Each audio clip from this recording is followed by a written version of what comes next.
7,000 workers in the world's largest booze buyer are poised to strike, possibly throwing a wrench into your Victoria Day weekend plans. Joining us now for more on the labor showdown at the LCBO, there's Warren Smokey Thomas, president at OPSEU, the Ontario Public Service Employees Union. Nice to have you back here, Smokey. Oh, thank you. Nice to be here. We also want to remind you that our online editor and producer, Daniel Kitts, is asking a Twitter question right now. Do you think the LCBO workers have cause to strike? Chime in using the hashtag AgendaTVO. Okay, give us an update on the negotiations. How are they going? Well, this time, in the last round about this time, I think they'd made some more progress. I try to be a very optimistic person, but there's some pretty serious issues on the table that the employer's unwilling to address. What's the biggest problem? Well, we filed a complaint at the Human Rights Tribunal alleging discrimination on the basis of sex. And when you go through that, I had two law firms and an independent human rights lawyer, all human rights, look at this issue, do it up, and they say, look, there's an issue here. An issue meaning what? Well, that there's a deferential treatment toward female employees in terms of opportunities for full-time, promotions, scheduling, anything, right? Anything to do with it. And the history of the LCBO, at one time it was all male employees except for 2 women. And over the years it's changed, but men are treated differently than women. Even on the full-time side, only 40% of the full-timers are women. So, but I want to make sure I'm clear. Are you saying men are being discriminated against? No, women are. Women are? Yes. So women are having a tougher time moving up the ranks, getting better jobs? That's the complaint. And even in one of the biggest issues, even in things like scheduling of hours. So, you're a casual, right? And you're unfortunately, a lot of people are working 2 and 3 part-time jobs. You're going to discuss that tonight, and that's a real legitimate issue. But I met a woman who, and they're afraid to have their names used for fear of never getting called in again, but she worked 42 days straight because the boss said, well, don't turn down a shift because you may not get any more. 42 days, Steve. And what that really did, though, was just destroy her any ability to go find another part-time job to maybe cobble up and get 35, 40 hours a week so she could live.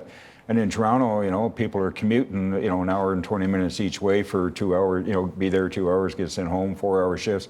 So one of the things we said to the employers, can you not sort of rejig how you do your scheduling and stuff like that, at least so people can kind of schedule their lives and maybe decrease their carbon footprint. Are they open to that? No.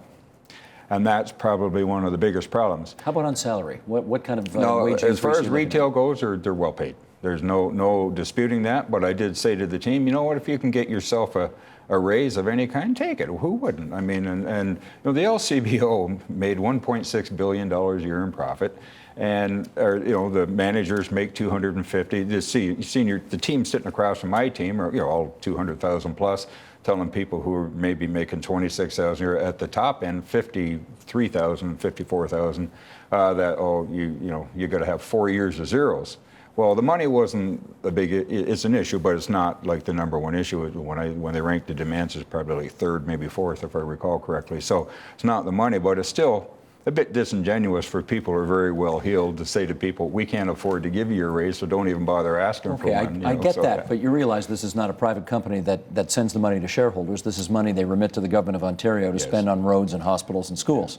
So it's different, isn't it? Well, yes and no. All right. Well, so for the government, right? So we, bargaining in times of austerity is never good, but in 2012, we bargained 282 contracts. 282 contracts. 4 strikes, if I recall correctly, out of all those contracts. And some of them took zeros, some got a sign-in bonus, some actually got raises because the employer put a raise on the table and said, look, you deserve a couple of percent. So it's all over the map, but when the government raises that with me, I just look at them and say, well, you know what, you're asking people who did not cause this recession, who did not cause your deficit, to take nothing, but managers are getting their bonuses, managers are getting promotions, they're creating more managers than ever in the public sector. So it's hard for the average worker who's just scraping to get by to look at what's going on around them and not get upset. I appreciate that, but give our viewers a sense of what is the issue worth striking over in this case? Not money for sure. All right, that's not a strike issue. Never was in anybody. Nobody's going to go on strike for 2%. You'd be out of your mind. On this one, it would be if they will not sit down and start to address the scheduling, the hours. There's serious health and safety issues inside, like the warehouses and other places that the employers very loath to address, and there's really no cost item. There's no cost to a lot of these items, and that's why I can't understand.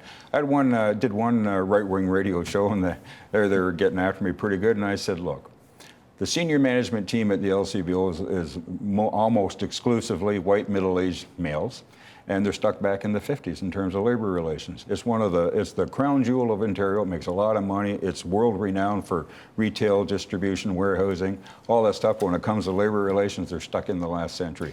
And we're just trying to drag them into this century. Okay, you mentioned in that last answer, though, that safety, workplace safety is an issue. Can you tell us where there is an unsafe workplace in the LCBO's world? Some other, the injuries, repetitive strain injuries in warehousing and stuff like that. So, and they're slowly working on addressing some of those, but mostly around belligerent customers. And goes through it all retail, right? Working alone late at night, and you go to a corner store and you see a young person or anybody working alone, and so there's some of these issues, and we're not saying it's everywhere, but where they are saying it, the employer just simply refuses to even sit down and have a look at it, right? So this is, and one of the other issues is, the LCBO is expanding, and when they created agency stores many years ago, they were just to service underserviced areas. Some of those agency stores now sell more alcohol than some of their flagship stores, right? So they're losing revenue there. And so there's things that, and our workers actually understand the business, right? And the employer admits that they really do understand it, like our leadership team. So we just want them to sit, come up with some solutions, or at least a process that they will honor and stick to and not try and get around. How long a deal are you looking for? That's up to the bargaining team. 3 years, 2 years? Most deals have been 2-3 years. Okay. Let me come back to that issue of the workplace discrimination that you just talked about off the top. And here's the statement that the LCBO released back on May 10th, and then I'll get you to comment on that. They said, it is true that the majority of the LCBO's casual customer service representatives are female. However, the majority of our permanent, full-time customer service representatives are also women. There is no differential treatment on the basis of sex. The two positions are paid differently based on the nature of the work itself, like most retailers in Ontario. Well, that's their story, and I hope they probably stick to it. But by their own numbers they gave us, by their own spreadsheets on full-time staff, 49% of the full-timers are women, 51% are male. That's by the LCBO numbers. So whoever said that, I'd suggest they go back and re-examine their numbers. But 51-49 doesn't sound like a massive workplace discrimination situation. No, but 90% of the retail is female, and that's where the differential treatment is occurring, right? I see. Okay. So, and again, we can be doing the exact same job, have to have the exact same knowledge base, which is extensive to work in an LCBO retail. You're not just doing the till, you're opening, you're closing, you're doing cash, you're bound. What kind of remedy are you looking for if, in fact, a case of discrimination is found? Years ago, they created a part-time position that actually could lead somewhere, right? Over a number of years, you bank up hours, all that kind of stuff. They actually agreed to that to get out to avoid issues with pay equity. And so they did that, and over the years, the employers created 2 new classifications of casuals, which the all new hires go into to get around their previous agreements. And it really is for the employer. I think they just like a flexible workforce that they can just do whatever they like with. And they do probably save a few bucks having people paid 38% less than somebody else. Is it possible that one of the remedies will be these female members of the workforce will get a significant pay increase?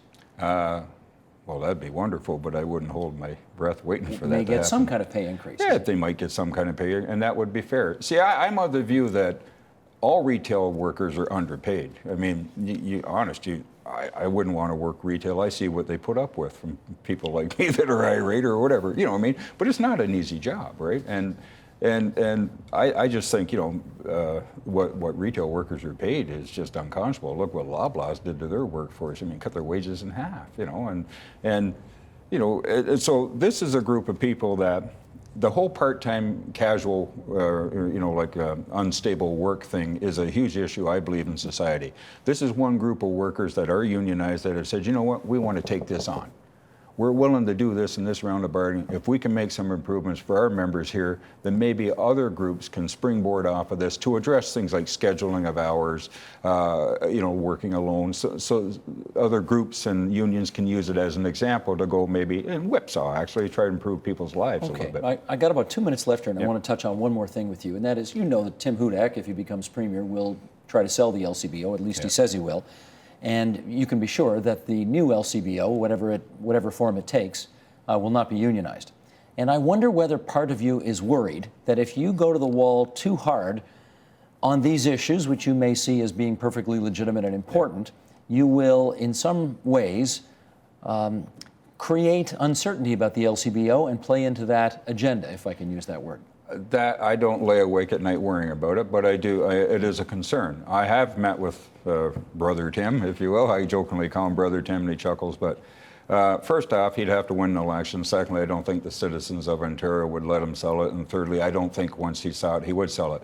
The last conversation I ever had with Dwight Duncan about selling the LCBO was, he said to me, "Why would we ever sell the LCBO? It makes too much money."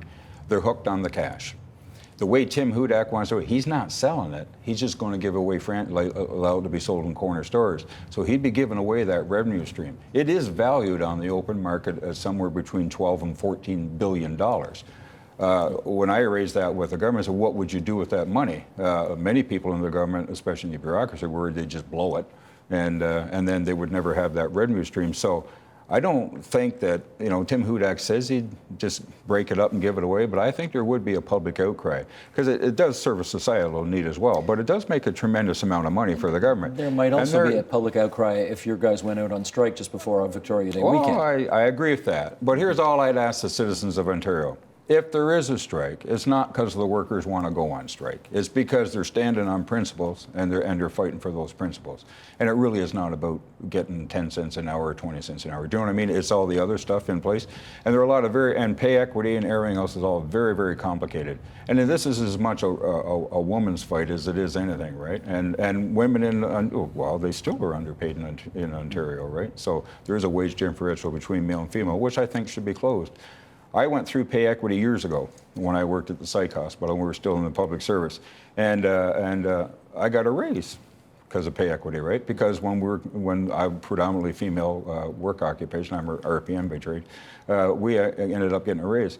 And that actually brought women up equal to where they should have been. Because when I first started in the government, back in the 70s, there was still discrimination in the OPS. So this organization in many ways is a holdover back to an old era, right? And if we can just get the employer to wake up and say, all right, let's sit down and have an honest conversation. We're going to try and open our minds up a little bit to see things differently. I've got 10 seconds. When is D-Day on this? Would be, if there's a strike, it would be, 12:01 a.m. Friday.